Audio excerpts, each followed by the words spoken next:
तो व्रत कुछ लोगों ने आज भी रखा है, कुछ लोग कल भी रखेंगे। तो कल उदया तिथि की है, इसलिए कल भी बहुत लोगों ने व्रत रखा है। तो एकादशी कल भी है और आज भी है। तो जिसने जो रखी है दोनों अच्छी है। एकादशी ये कौन सी एकादशी है?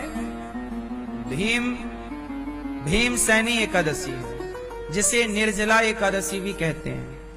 आज एकादशी है। इस एकादशी का नाम है भीम सैनी एकादशी। इसे भीम सैनी क्यों कहते हैं और इसे निर्जला क्यों कहते हैं? आओ इसकी एक कथा है, जरा सी सुन लेते हैं, काम आएगी आपको।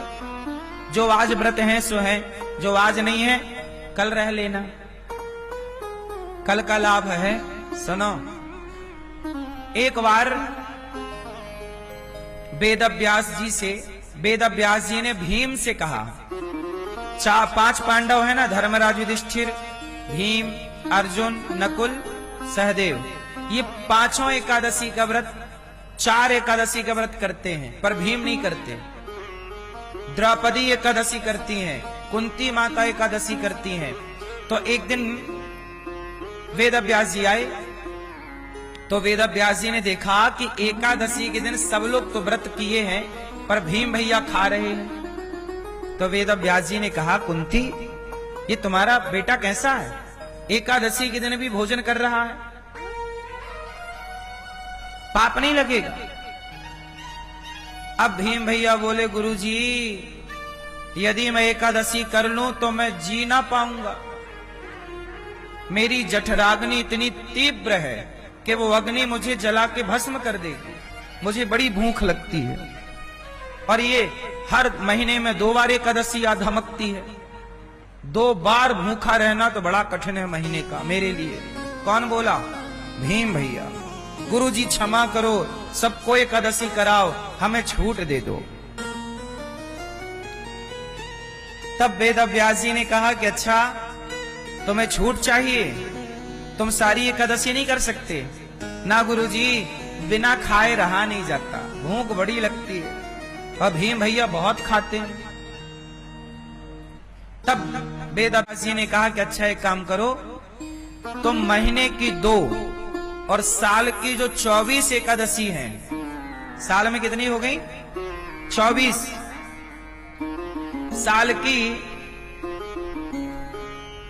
साल की जो 24 एकादशी हैं, तुम 24 एकादशी नहीं कर सकते, तो एक काम करो, ज्येष्ठ मास के शुक्ल पक्ष की जो एकादशी है, ज्येष्ठ मतलब बड़ा, ये कौन सा महीना चल रहा है? जेठ चल रहा है। ज्येष्ठ मास के शुक्ल पक्ष की आप एकादशी करो, और वो निर्जला यदि आप करो तो आपको पूरी 24 एकादशी करने का फल प्राप्त हो जाएगा। आप साल भर की 24 एकादशी नहीं कर पाए, कोई बात नहीं, पर आप ज्येष्ठ मास की एकादशी कर लोगे तो आपको साल भर की एकादशी का फल प्राप्त हो जाएगा। तो कैसे करें गुरुजी, विधि क्या है? बोले 10वीं के दिन से, मतलब आज के दिन से, आप शाम को सूर्यास्त के बाद भोजन ना करें। सूर्यास्त के पहले कुछ खा लें तो ठीक है, और बहुत जरूरी है तो चावल ना खाएं शाम को 10वीं के दिन। और भगवान का चिंतन आज से ही स्टार्ट कर दें। फिर एकादशी आएगी तो सवेरे जल्दी जाग कर स्नान करके सूर्य भगवान को जल चढ़ाकर और भगवान का स्नान पूजन करके भगवान का कीर्तन करो। ज्यादा से ज्यादा भगवान श्रीमन नारायण का ध्यान करो। एकादशी मतलब आपने पूरा दिन भगवान को दिया। एकादशी का मतलब है कि आपने उस दिन को भगवान के चरणों में समर्पित कर दिया। पूरा दिन ईश्वर के नाम, आज दिन भर भगवान की चर्चा, भगवान की कथा, भगवान का चिंतन में वो दिन बीत जाए। ऐसी व्यस्तता हो भगवत चिंतन में कि प्यास भी ना लगे और भूख भी ना लगे। अब कोई कहे गुरुजी चलो भीम भैया तो ने निर्जला कर लिया, पानी तक नहीं पिया, पर हम लोग तो पानी पिए।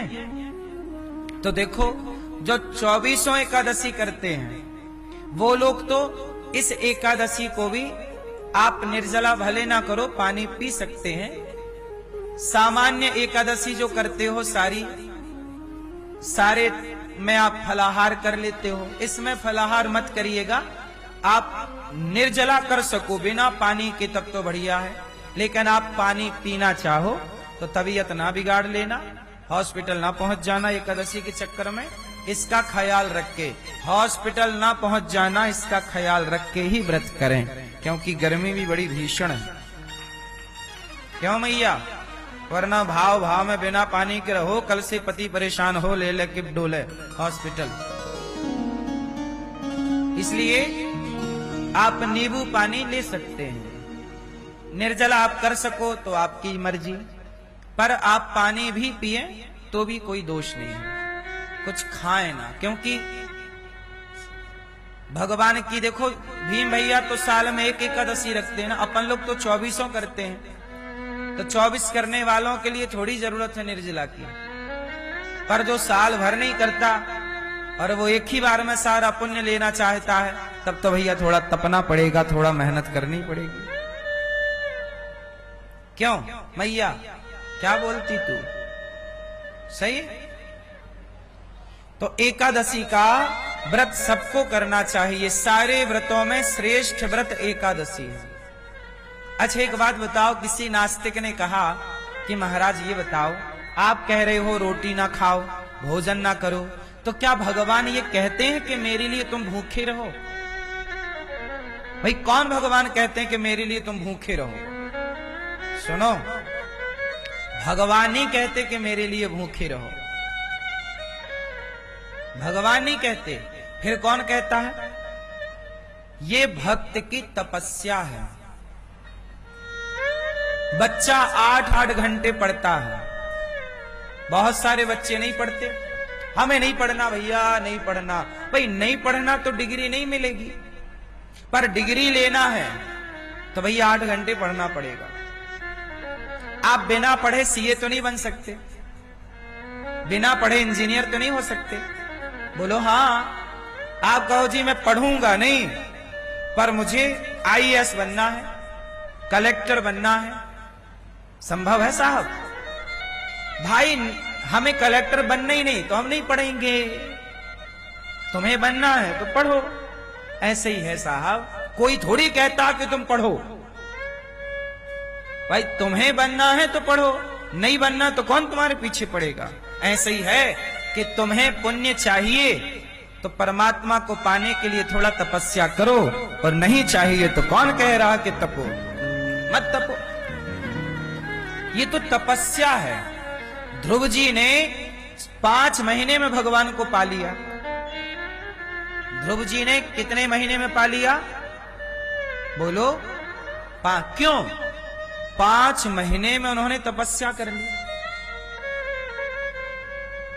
कोई 1 साल में, एक बार में आईएएस हो जाता है, कोई 5 साल तक नहीं हो पाता। 5 बार दे दिया, नहीं हुआ। बोलो हाँ। तो ये तो भैया अपनी मेहनत के ऊपर है ना, कि आपने कितनी लगन से काम किया। उसी तरह ध्रुव जी 5 महीने में पा गए, और लोग 50 साल में नहीं पा रहे हैं ईश्वर को। तो तपस्या तो चाहिए, इसे कहते हैं तपना। अच्छा इसका दूसरा कारण है, व्रत क्यों रखना चाहिए, इसका वैज्ञानिक कारण क्या है? चलो बताओ, आप बताओ। व्रत का वैज्ञानिक साइंटिफिक रीजन क्या है? आप बताओ। व्रत क्यों करना चाहिए, वैज्ञानिक कारण क्या है? हा? क्यों करना चाहिए? अच्छा एक बात बताओ, आपके घर में एसी चलती है, पंखा चलता है, कूलर चलता है, थोड़ी देर के लिए उसे बंद भी करते हो कि नहीं? गाड़ी चलती है तो 24 घंटे चलाते हो कि 2 मिनट, 10 मिनट, 50 मिनट गाड़ी को रेस्ट देते हो कि नहीं? इंजन ठंडा हो जाए, कांटा उसका ज्यादा गर्म हो जाए गाड़ी, तो गाड़ी खुद बोलने लगती है कि भाई मैं गर्म हूं, कांटा बोलने लगता उसका। बोलो हाँ, एक सिग्नल होता ना गाड़ी में। तो मशीन भी थोड़ी देर के लिए बंद करनी पड़ती है, हाँ या ना? ऐसे हमारा शरीर एक मशीन है, 24 घंटे दिन रात आप खाए जा रहे हो, खाए जा रहे हो, खाए जा रहे हो, तो एकादशी के दिन अपने मुंह को, अपनी मशीन को बंद रखो, केवल भगवान नाम जपेंगे, कोई पदार्थ ना जाएगा पेट में, अपने आप पेट ठीक हो जाएगा, स्वास्थ्य ठीक हो जाएगा, शरीर को डिटॉक्स करने का मौका मिल जाएगा। बॉडी हमारे अपने आप को फिल्टर कर लेगी, साफ कर लेगी। बोलो हाँ, एक दिन आप कुछ नहीं खाओगे तो हमारी बॉडी अपने को क्या कर लेगी? साफ कर लेगी। आंतों में जमा हुआ मल निकल जाएगा, आप लंबा जियोगे, और ठूस ठूस के खाओगे, जल्दी निपट जाओगे। क्यों मेरी मां? एक निर्जला एकादशी का मतलब है कि पानी भी ना पियो। अब सोचो क्या होगा। अब निर्जला एकादशी आती कब है? गर्मियों में। ये गर्मी चल रही है, जून का महीना। बोलो हाँ, जून ही चल रहा है ना, जून चल रहा है, और जून में निर्जला। आप महाराज जी पागल हो क्या, पानी के मना कर रहे हो? सुनो, हम सारी जिंदगी पानी पीते हैं। एक दिन यदि हम पानी नहीं पिएंगे तो क्या होगा? पानी भीतर जाएगा नहीं, अंदर जो जमा पानी है वो पसीने के द्वारा सब बाहर निकल जाएगा। क्या होगा? हमारा शरीर बिल्कुल फिट हो जाएगा। इसलिए हमारे ऋषि मुनियों ने व्रत का नियम बनाया कि भाई व्रत रखोगे महीने में 2 बार तो आपका शरीर बीमार ही नहीं पड़ेगा। आज बीमार इसलिए पड़ता है क्योंकि आप शरीर को एक भी दिन का रेस्ट नहीं देते खाने की तरफ से। बोलो हाँ, ये बात सही है कि गलत है? भाई शरीर है वो भी रेस्ट मांगता, पेट क्या करता? पचाता है। कब तक करेगा यार? थोड़ा उसे भी तो एक दिन का संडे दो, उसकी भी संडे। ये एकादशी मतलब पेट की संडे, एकादशी मतलब पेट की छुट्टी। आज पेट मौज करेगा, फैमिली के साथ कहीं घूमने जाएगा पेट। चलो आज हमारा कोई काम नहीं है, रोज काम करता बेचारा, पचाने, खाया और पचाने लग जाता है। बोलो हाँ। तो हमारे जो पूर्वजों ने विधान बनाए ना, वो बड़े वैज्ञानिक थे, लेकिन आजकल लोग समझ नहीं पाए। आस्था, हमारी हिंदू धर्म की कोई भी आस्था यूं ही नहीं है साहब। हर आस्था के पीछे एक वैज्ञानिक कारण है। बस इतना हुआ कि तुमने आस्था तो समझी पर वैज्ञानिक कारण ना समझ पाए, इसलिए लोगों ने तुम्हारी आस्थाओं को नकार दिया कि यार ये गलत है। हर आस्था के पीछे, हम सनातन की बात कर रहे हैं, हम सनातनियों की हर आस्था के पीछे एक वैज्ञानिक रहस्य है या नहीं? नहीं है। चाहे वो तुलसी की पूजा हो, चाहे वो पीपल की पूजा हो, चाहे वो नदियों की पूजा हो, चाहे वो समुद्र की पूजा हो, चाहे पत्थर की पूजा हो, चाहे पर्वतों की पूजा हो, हम सनातनी लोग पर्वतों की पूजा करते हैं। गिरिराज जी पहाड़ हैं, कामतानाथ जी पहाड़ हैं, तिरुमला पर्वत है। पहाड़ों की पूजा, प्रकृति की पूजा, आंवले की पूजा। तुम्हारी दादी अम्मा जब तुम पैदा नहीं भय ना, तब से आंवले की पूजा करती आ रही है। बोलो हाँ। आंवला नवमी आती है कार्तिक में। बोलो हाँ, आंवले की पूजा होती है। क्यों होती है? तुम्हारी दादी को पता था कि औषधियों का राजा आंवला है। औषधियों का राजा कौन? औषधियों का राजा कौन? आंवला। आज तुम जान पाओ ना जान पाओ, पर पूर्वज जानते थे कि भाई इसे आस्था से जोड़ दो तो लोग इसी बहाने आंवला के आसपास रहेंगे, आंवला का अचार खाएंगे, आंवला का सेवन करेंगे। क्योंकि औषधियों का राजा कौन? आंवला। एक आंवला खाने वाला बीमार ही नहीं पड़ता। ये देखो आंवला नवमी है। लेकिन अब तुम्हें समझाए कौन? जब तुम्हारी दादी पेड़ की पूजा करती आंवले की, तो तुम विज्ञान पढ़ने वाले कहते हो अरे ये तो पागल हो गई है, दादी पेड़ की पूजा कर रही है। क्यों? पागल नहीं है साहब, समझदार है, प्रकृति से जुड़ी है। वो जानती है कि आंवला कितना महत्वपूर्ण है। वो आंवला की महिमा को रिप्रेजेंट कर रही है। बोलो हाँ। पर तुम नहीं समझ पाए, साइंस की 4 बुक पढ़ के अपने को वैज्ञानिक मान लिया। समझ ही नहीं पाए तुम आस्थाओं के पीछे का सिद्धांत, आस्था के पीछे की कसौटी, कि सनातन को क्या कहना चाह रहे हैं हमारे पूर्वज। चलो